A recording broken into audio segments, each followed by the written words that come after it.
നമസ്കാരം, chess battles മലയാളത്തിലേക്ക് സ്വാഗതം. നമ്മുടെ വേൾഡ് ചാമ്പ്യൻഷിപ്പിലെ 4ാമത്തെ ഗെയിമും അവസാനിച്ചിരിക്കുകയാണ്. ആദ്യത്തെ 3 ഗെയിമുകളിൽ രണ്ടുപേരും ഓരോ ഗെയിം വീതം വിജയിക്കുകയും ഒരു ഗെയിം സമനിലയിൽ അവസാനിക്കുകയായിരുന്നു. ഇനി 4ാം ഗെയിമിൽ എന്താണ് സംഭവിക്കുന്നത് നോക്കാം.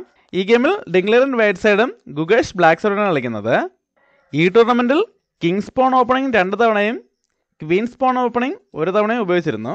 ഇത്തവണ ഡിംഗ്ലറൻ പോണുകളെ മൂവ് ചെയ്യുന്നില്ല, പകരം നൈറ്റിനെ ഡെവലപ്പ് ചെയ്തുകൊണ്ടാണ് ഗെയിം സ്റ്റാർട്ട് ചെയ്യുന്നത്. നൈറ്റിനെ F3ലേക്ക് ഡെവലപ്പ് ചെയ്തുകൊണ്ട് ഗെയിം സ്റ്റാർട്ട് ചെയ്യുന്നു. ഇത് റെട്ടി ഓപ്പണിങ്ങിൻ്റെയും സുക്കർട്ടോട്ട് ഓപ്പണിങ്ങിൻ്റെയും സ്റ്റാർട്ടിംഗ് മൂവാണ്. ഇത് രണ്ടും തമ്മിലുള്ള വ്യത്യാസം എന്തെന്ന് വെച്ചാൽ, നൈറ്റ് വെച്ച് സെൻട്രൽ സ്കോറുകൾ കൺട്രോൾ ചെയ്ത ശേഷം C4 മൂവ് ചെയ്തുകൊണ്ട് D5 സ്കോറൂടെ കൺട്രോൾ ചെയ്യുക എന്നതാണ് റെട്ടി ഓപ്പണിങ്ങിൻ്റെ മെയിൻ ഐഡിയ.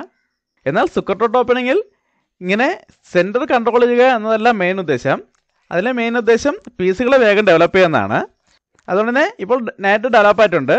ഇനി G3 മൂവ് ചെയ്ത ശേഷം ബിഷപ്പിനെ കൊണ്ട് ഡെവലപ്പ് ചെയ്തിട്ട് കിങ്സിലേക്ക് വേഗത്തിൽ കാസ്റ്ററിങ് ചെയ്യാം. അത് കിങ്സിൻ്റെ തന്നെ അറ്റാക്കാണ്. അല്ലാതെ ഇനി ബ്ലാക്ക് എന്താണ് മൂവ് ചെയ്യുന്നതിനനുസരിച്ച് ഗെയിമിനെ ഏത് ഓപ്പണിങ്ങിലേക്ക് വേണമെങ്കിലും ഇനി മാറ്റാനും പറ്റും. ഇവിടെ ബ്ലാക്ക് എന്താണ് മൂവ് ചെയ്യുന്നത് നോക്കാം. ബ്ലാക്ക് D5 മൂവ് ചെയ്യുന്നു, വൈറ്റ് E3 മൂവ് ചെയ്യുന്നു. ബ്ലാക്ക് നൈറ്റിനെ F6ലേക്ക് ഡെവലപ്പ് ചെയ്യുന്നു, വൈറ്റ് B3 മൂവ് ചെയ്തുകൊണ്ട് ബിഷപ്പിൻ്റെ ഡയഗണൽ ഓപ്പൺ ചെയ്യുന്നു. ബ്ലാക്ക് ബിഷപ്പിനെ F5ലേക്ക് ഡെവലപ്പ് ചെയ്യുന്നു, വൈറ്റ് ബിഷപ്പിനെ E2ലേക്ക് ഡെവലപ്പ് ചെയ്യുന്നു. ഇതോടെ വൈറ്റിനിവിടെ കാസ്റ്റിങ്ങുള്ള സൗകര്യം ആയിട്ടുണ്ട്. എന്നാൽ ബ്ലാക്കിന് ഈ ബിഷപ്പിനെ കൂടെ ഡെവലപ്പ് ചെയ്യണം. ആ ബിഷപ്പിനെ ഡെവലപ്പ് ചെയ്യുന്നതിനായിട്ട് ഇപ്പോൾ E6 മൂവ് ചെയ്യുകയാണെങ്കിൽ വൈറ്റിൻ്റെ ഈ ബിഷപ്പ് ബ്ലോക്ക് ആവും. അതുകൊണ്ട് തന്നെ നൈറ്റ് വെച്ച് ആ ബിഷപ്പിനെതിരെ അറ്റാക്ക് വരുമ്പോൾ ആ നൈറ്റും ബിഷപ്പുമായിട്ട് എക്സ്ചേഞ്ച് ചെയ്യേണ്ടി വരും. അതുകൊണ്ട് ബ്ലാക്ക് ആദ്യം ഈ ബിഷപ്പിന് മൂവ് ചെയ്യാനുള്ള സ്പേസ് ഉണ്ടാക്കുകയാണ്. അതിനായിട്ട് H6 മൂവ് ചെയ്യുന്നു. ഇനി ഈ പോണിനെ മൂവ് ചെയ്തുകൊണ്ട് ബിഷപ്പിന് ഡയഗണൽ ഓപ്പൺ ചെയ്യാം. എന്നാൽ വൈറ്റ് വേഗം തന്നെ ഈ E6 മൂവ് തടയാൻ ശ്രമിക്കുകയാണ്. അതിനായിട്ട് ബിഷപ്പിനെ A3ലേക്ക് ഡെവലപ്പ് ചെയ്യുന്നു. ഇപ്പോൾ ബ്ലാക്ക് E6 മൂവ് ചെയ്യുകയാണെങ്കിൽ ഈ ബിഷപ്പുകൾ തമ്മിൽ എക്സ്ചേഞ്ച് ചെയ്യാം. അപ്പോൾ എന്തായാലും റൂക്ക് പോയി തിരിച്ചോട്ടേണ്ടി വരും. അതോടെ ബ്ലാക്കിൻ്റെ കിങ്സിലേക്ക് കാസ്റ്റം ചെയ്യാനുള്ള അവസരം നഷ്ടപ്പെടും. അതുകൊണ്ട് ബ്ലാക്ക് ഇപ്പോൾ E6 മൂവ് ചെയ്യുന്നില്ല, പകരം നൈറ്റിനെ D7ലേക്ക് ഡെവലപ്പ് ചെയ്തുകൊണ്ട് E5ലേക്ക് ഒരു കൺട്രോൾ കൊണ്ടുവരുന്നതോടൊപ്പം ആ ബിഷപ്പിനെയും സപ്പോർട്ട് ചെയ്യുന്നു. വൈറ്റ് കിങ്സിലേക്ക് കാസ്റ്റം ചെയ്യുന്നു. ബ്ലാക്ക് E6 മൂവ് ചെയ്തുകൊണ്ട് ബിഷപ്പിൻ്റെ ഡയഗണൽ ഓപ്പൺ ചെയ്യുന്നു. വൈറ്റ് ആ എക്സ്ചേഞ്ചിലേക്ക് തന്നെ പോവുകയാണ്. ബിഷപ്പ് വെച്ച് ബിഷപ്പിനെ ഒട്ടുന്നു, ബ്ലാക്ക് നൈറ്റ് പോയി തിരിച്ചോട്ടുന്നു. ഇവിടെ വൈറ്റൊരു പോൺ എക്സ്ചേഞ്ച് ഓഫറാണ്. C4 ചെയ്തുകൊണ്ട് D5ലെ പോണിനെ അറ്റാക്ക് ചെയ്യുന്നു. എന്നാൽ ബ്ലാക്ക് ഇപ്പോൾ അത് അക്സെപ്റ്റ് ചെയ്യുന്നില്ല, വേഗം കാസ്റ്ററിങ്ങിന് ശ്രമിക്കുകയാണ്. അതിനായിട്ട് നൈറ്റിനെ D7ലേക്ക് തന്നെ തിരിച്ചുകൊണ്ടുവരുന്നു. വൈറ്റും അടുത്ത നൈറ്റിനെ C3ലേക്ക് ഡെവലപ്പ് ചെയ്യുന്നു, ബ്ലാക്ക് കിങ്സിലേക്ക് കാസ്റ്ററിങ് ചെയ്യുന്നു. അതിനുശേഷം വൈറ്റ് ഒരു എക്സ്ചേഞ്ചിലേക്ക് പോവുകയാണ്. പോൺ വെച്ച് പോണിനോട്ടുന്നു, ബ്ലാക്ക് പോൺ വെച്ച് തിരിച്ചോട്ടുന്നു. ഇപ്പോൾ ബ്ലാക്കിൻ്റെ D5ലെ പോണിന് ഒരു നൈറ്റിൻ്റെ സപ്പോർട്ട് അത്രേ ഉള്ളൂ.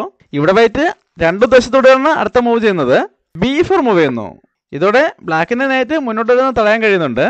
ഇനി വേണമെങ്കിൽ ക്വീനെ കൂടെ B3ലേക്ക് കൊണ്ടുവന്ന് ആ D5ലെ പോണിനെ 2 പീസ് വെച്ച് അറ്റാക്കും കൊടുക്കാം. ബ്ലാക്ക് C6 മൂവ് കൊണ്ട് ആ പോണിന് ഒരു സപ്പോർട്ട് കൊടുക്കുന്നു. വൈറ്റ് നൈറ്റിനെ D4ലേക്ക് കൊണ്ടുവന്ന് ബ്ലാക്കിൻ്റെ ബിഷപ്പിനെ അറ്റാക്ക് ചെയ്യുന്നു. ബ്ലാക്ക് ബിഷപ്പിനെ H7ലേക്ക് മൂവ് ചെയ്യുന്നു, വൈറ്റ് ക്വീനെ B3ലേക്ക് കൊണ്ടുവരുന്നു. ഇവിടെ ഉണ്ടായിരുന്ന നൈറ്റ് ഇങ്ങോട്ടേക്ക് മാറിയതോടെ ബ്ലാക്കിൻ്റെ നൈറ്റിനെ മുന്നോട്ട് വരാൻ അവസരം കിട്ടിയിരിക്കുകയാണ്. ബ്ലാക്ക് നൈറ്റിനെ E5ലേക്ക് കൊണ്ടുവരുന്നു, വൈറ്റ് A4 മൂവ് ചെയ്യുന്നു. ബ്ലാക്ക് റൂക്കിനെ C8ലേക്ക് കൊണ്ടുവരുന്നു, വൈറ്റ് A5 ചെയ്തുകൊണ്ട് ആ പോണിനെ തന്നെ മുന്നോട്ട് കൊണ്ടുപോകുന്നു. ബ്ലാക്ക് B6 മൂവ് ചെയ്തുകൊണ്ട് ഒരു പോൺ എക്സ്ചേഞ്ച് ഓഫർ ചെയ്യുന്നു. വൈറ്റിന് വേണമെങ്കിൽ ആ എക്സ്ചേഞ്ച് ഓഫർ അക്സെപ്റ്റ് ചെയ്യാം. എന്നാൽ വൈറ്റ് ഇപ്പോൾ അത് അക്സെപ്റ്റ് ചെയ്യുന്നില്ല. പകരം നൈറ്റിനെ F3ലേക്ക് കൊണ്ടുവന്ന് ബ്ലാക്കിൻ്റെ നൈറ്റിനെ അറ്റാക്ക് ചെയ്യുന്നു. ബ്ലാക്ക് ആ എക്സ്ചേഞ്ചിലേക്ക് തന്നെ പോവുകയാണ്. നൈറ്റ് വെച്ച് നൈറ്റ് കൊണ്ടുവന്നു, വൈറ്റ് ബിഷപ്പ് വെച്ച് തിരിച്ചോട്ടുന്നു. ഇവിടെ ബ്ലാക്ക് ഒരു പോൺ എക്സ്ചേഞ്ച് ഓഫറാണ്. T4 ചെയ്തുകൊണ്ട് വൈറ്റിൻ്റെ നൈറ്റിനെ അറ്റാക്ക് ചെയ്യുന്നു. വൈറ്റ് ഇപ്പോൾ പോൺ വെച്ച് പോണോട്ടുണ്ടെങ്കിൽ ക്വീൻ വെച്ച് തിരിച്ചൊട്ടിക്കൊണ്ട് അടുത്ത പോണെതിരെ അറ്റാക്ക് കൊടുക്കാം. അതുകൊണ്ട് വൈറ്റ് ഇപ്പോൾ പോൺ വെച്ച് പോകണമെന്നില്ല, പകരം നൈറ്റിനെ E2ലേക്ക് മൂവ് ചെയ്തുകൊണ്ട് ആ പോണിനെ തിരിച്ചറ്റാക്ക് ചെയ്യുന്നു. ഇവിടെ ബ്ലാക്ക് പോണുകൾ തമ്മിൽ എക്സ്ചേഞ്ച് ചെയ്യാണ്. പോൺ വെച്ച് പോണോട്ടുന്നു, വൈറ്റ് പോൺ വെച്ച് തിരിച്ചോട്ടുന്നു. ഇവിടെ ബ്ലാക്കിൻ്റെ ഭാഗത്തുനിന്നും അടുത്തൊരു എക്സ്ചേഞ്ച് ഓഫർ വരെയാണ്.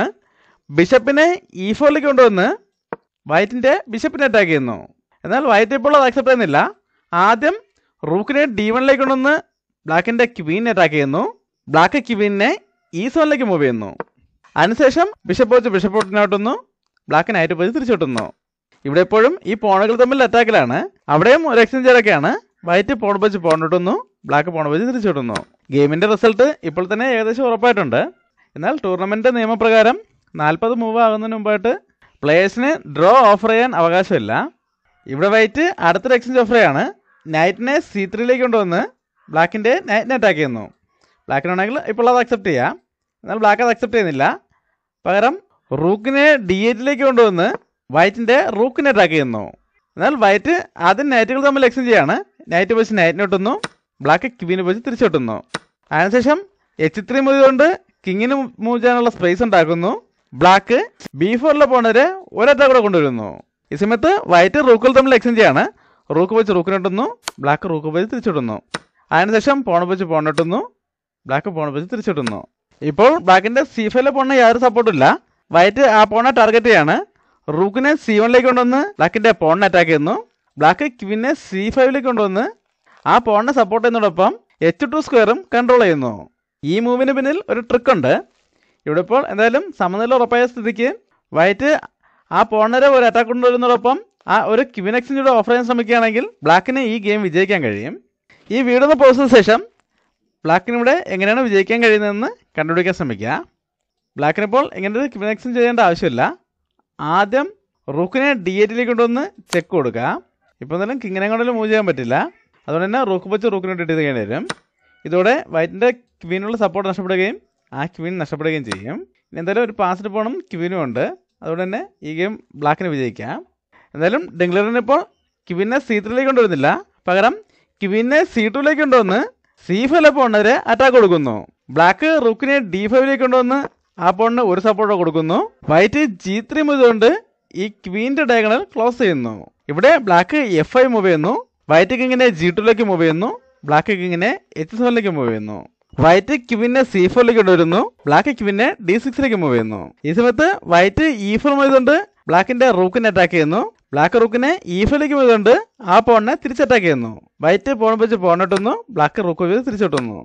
ഇതോടെ ബ്ലാക്കിന്റെ കിങ്ങും റൂക്കും ഒരേ ഡയഗണിലേക്ക് വന്നിട്ടുണ്ട്. വൈറ്റ് വേഗത്തിൽ ആ റൂക്കിനെ പിൻ ചെയ്യാണ്. ക്വീനെ E4ലേക്ക് കൊണ്ടുവന്ന് റൂക്കിനെ പിൻ ചെയ്യുന്നു. ഇതോടെ വൈറ്റിൻ്റെ ക്വീനും കിങ്ങും ഒരേ ഡയഗണിലേക്ക് വന്നിരിക്കുകയാണ്. അതുകൊണ്ട് തന്നെ ബ്ലാക്ക് ആ റൂക്കിനെ സപ്പോർട്ട് ചെയ്യുന്നതോടൊപ്പം തിരിച്ചൊരു പിന്നോടുകയാണ്.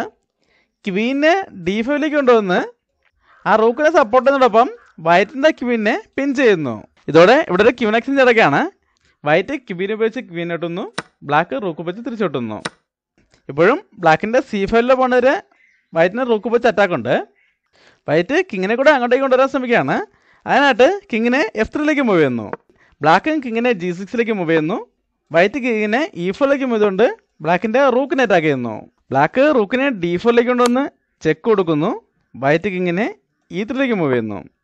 ഇപ്പോൾ C5 പോണ ഒരു അറ്റാക്ക് ഉണ്ട്. ബ്ലാക്ക് റൂക്കിനെ തിരിച്ചുകൊണ്ട് ആ പോണിനെ സപ്പോർട്ട് ചെയ്യുന്നു. വൈറ്റ് വീണ്ടും കിങ്ങിനെ E4ലേക്ക് കൊണ്ടുവന്ന് ആ റൂക്കിനെ അറ്റാക്ക് ചെയ്യുന്നു. ഇങ്ങനെ 3 പ്രാവശ്യം ഈ മൂവുകൾ ആവർത്തിക്കപ്പെട്ടതോടെ ഈ ഗെയിം സമനിലയിൽ അവസാനിക്കുകയായിരുന്നു. ശരിക്കും ഈ ഗെയിം കാണിക്കേണ്ടെന്ന് കരുതിയിരുന്നതാണ്. എന്നാലും വേൾഡ് ചാമ്പ്യൻഷിപ്പ് ആയതുകൊണ്ടാണ് കാണിച്ചത്.